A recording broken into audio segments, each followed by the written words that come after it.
ಉಡುಪಿಯ ಶ್ರೀ ಕೃಷ್ಣ ಮಠ. ಇದು ಕರ್ನಾಟಕದ ಉಡುಪಿಯಲ್ಲಿ ಇರುವ ಶ್ರೀ ಕೃಷ್ಣನಿಗೆ ಅರ್ಪಿತವಾದ ಪ್ರಸಿದ್ಧ ದೇವಾಲಯ.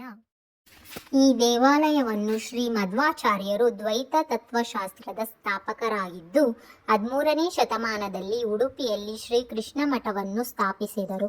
ಅವರು ದೇವರ ದರ್ಶನಕ್ಕಾಗಿ ಉಡುಪಿಗೆ ಬಂದಾಗ ಸಮುದ್ರದ ತೀರದಲ್ಲಿ ಗೋಪಿಚಂದನದ ಗುಂಡಿನಲ್ಲಿ ಬಾಲಕೃಷ್ಣನ ವಿಗ್ರಹವನ್ನು ಕಂಡು ಅದನ್ನು ಮಠಕ್ಕೆ ತಂದರು.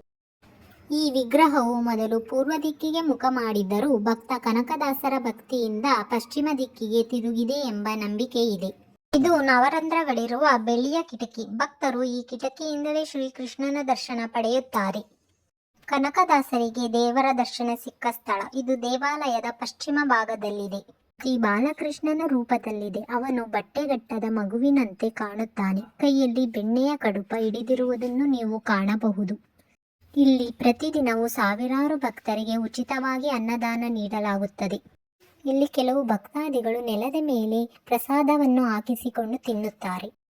ಈ ಕ್ಷೇತ್ರಕ್ಕೆ ನಾವು ಭೇಟಿ ನೀಡಿದ ಸಂದರ್ಭದಲ್ಲಿ ಕಂಡುಬಂದ ದೃಶ್ಯಾವಳಿಗಳು.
ಅದೆಷ್ಟು ಐತಿ ಗಾಡಿ?